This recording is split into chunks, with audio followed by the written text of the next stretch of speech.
Hi, good evening. ఇదిగోండి, ఇప్పుడు ఆవకాయ కలుపుతాను చూడండి. ఆవకాయ ముక్కలు, ఇది 5 కాయల ముక్కలండి. 5 కాయల ముక్కలు. ఇదిగో ఆవగొండ 200 గ్రాములండి.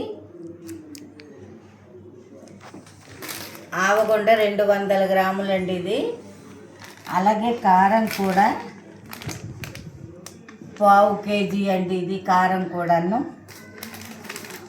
అలాగే ఇది సాల్ట్ అండి. సాల్ట్ కొద్దిగా వేస్తాను ఇందులోను, ఒక అరసకము,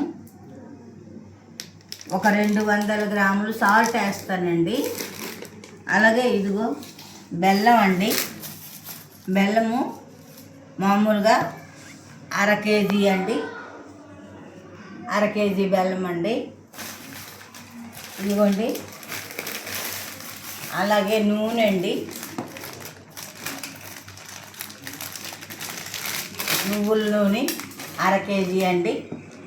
ఇవి మొత్తము కలుపుతానండి.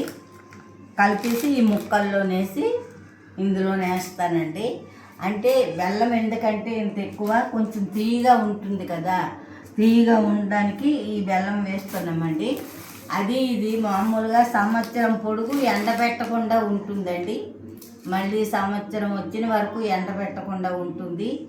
అది మీరు ఇలా చేసి ఉంటారేమో నాకు తెలియదు, కానీ ఇప్పుడు ఏంటంటే ఎండావకాయ ఎవరు పెట్టుకోవడం లేదు. బెల్లం ఆవకాయ ఎండావకాయే పూర్వం పెట్టేవాళ్ళు. ఇప్పుడు మామూలుగా ఎండబెట్టడానికి ప్లేస్ లేక ఇలాగా అవుతుంది కాబట్టి మామూలుగా నేను సంవత్సరం పొడుగు ఉండడానికి ఇలా మామూలుగా చేస్తూ ఉంటాను అప్పుడప్పుడు. మీరు కూడా చూడండి, చెప్పాను కదా. ఇదిగోటి, ఇది 200 గ్రాములు. ఇదిగో ఇది 1/4 కేజీ 250 గ్రాములు. తర్వాత ఇదిగో సాల్ట్ కూడా ఒక 200 గ్రాములు వేస్తాను. తర్వాత ఇదిగో నువ్వుల నూనె ఒక 1/2 కేజీ వేస్తాను. ఇదిగో బెల్లం కూడా 1/2 కేజీ తురుము. ఇవి 5 కాయల ముక్కలు. మీరు ఒకవేళ పెట్టకపోతే మామూలుగాను మజ్జిగ అన్నంలోకి, పెరుగు అన్నంలోకి, తర్వాత పప్పు అన్నంలోకి పప్పు నెయ్యి వేసుకుని కలుపుకుని ఆవకాయ ముక్క చిన్నది ఊటతో వేసుకుని నంచుకోవచ్చండి. ఇలా చేసి చూడండి. ఇప్పుడు ఇది మళ్ళీ ఊరిన తర్వాత మీకు చూపిస్తాను ఆవకాయ ఎలాగున్నది. బాయ్ అండి. కొద్దిగా పసుపు,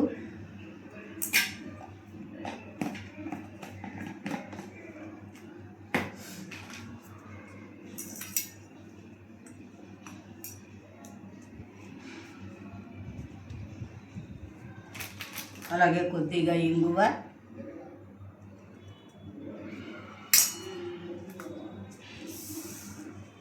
అలాగే కొద్దిగా మెంతులు, అలాగే ఇంకోటి కొద్దిగా కాబట్టి కొద్దిగా తెల్లుల్లిపాయలు, వెల్లుల్లిపాయలు కొద్దిగా,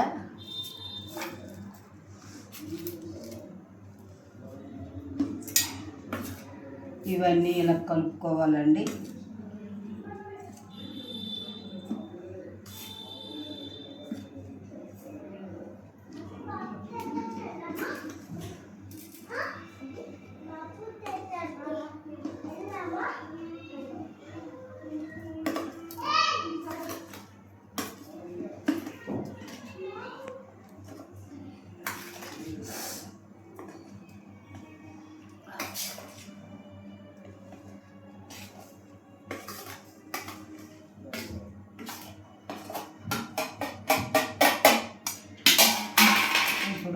బెల్లం కలిపి వేస్తానండి.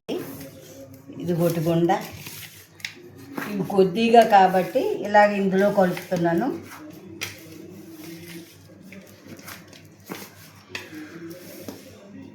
ఇలా కలుపుకోవాలండి గుండ.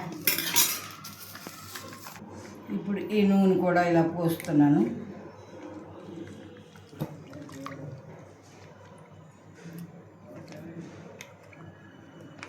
అర కేజీ ఆయిల్ ప్యాకెట్ అండి.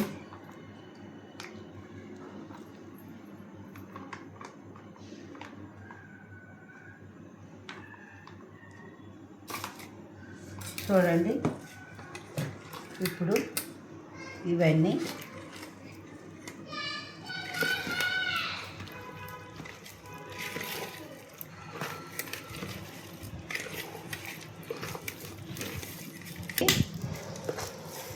ఇప్పుడు ముక్కలు వేస్తానండి.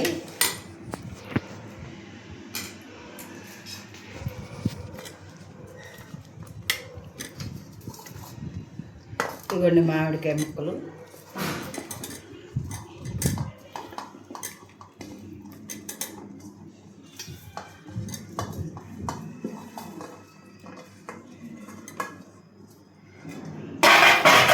ఇదిగోండి ఇప్పుడు ఈ మామిడికాయ ముక్కలు వేసేసి, అదే ఎక్కువైతే ఒక కంచంలోనో ఒక పళ్ళెంలోనో వేసి కలుపుకుంటామండి.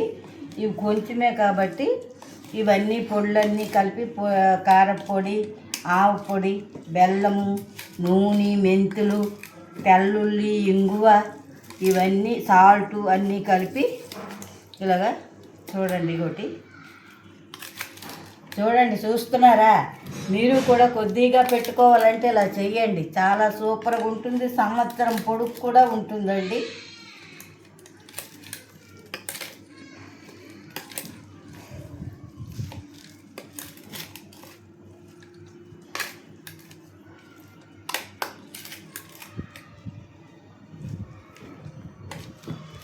ఇగో చూడండి, ఇది రేపు తెల్లవారినప్పటికే ఊరుతుందండి. ఊరితే ఊట ఊరుతుంది. తర్వాత మీకు ఆవకాయ ఊరిన తర్వాత మళ్ళీ నేను చూపిస్తాను. ఇప్పటికింతే సంగతి. బాయ్ అండి. చూడండి, ఆవకాయ నేను అన్ని ఆవకాయ ముక్కలు, మామిడికాయ ముక్కలు, తర్వాత బెల్లము, ఆవగుండ, మిరపగుండ, సాల్టు, నూనె అన్నీ కలిపి చూపించాను మీకు ముక్కలేసి. ఈ రోజుకి ఇలా ఊరిందండి ఆవకాయ. ఇలా ఊరింది. మీకు కావాలంటే ఇలా చెయ్యండి. చేస్తే సూపర్గా ఉంటుందండి. మీరు ఇడ్లీలో నంచుకోవచ్చు, దోశలోని, రైస్లోని, అన్నింట్లోని నంచుకోవచ్చండి. ఇదిగో కొంచెం టేస్ట్ చూస్తాను చూడండి. సూపర్గా ఉందండి. ఇంత అన్నంలోని ఈ ఊట వేసుకుని నూనె వేసుకుని కలుపుకు తింటే, అందులోనూ ఒక బంగినపల్లి మామిడి పండు కూడా నంచుకుని తింటే సూపర్గా ఉంటుందండి. మీకు ఈ వీడియో నచ్చితే ఒక షేర్ చేయండి, ఒక కామెంట్ చేయండి, సబ్స్క్రైబర్ చేయండి. బాయ్. సాయిరామ్.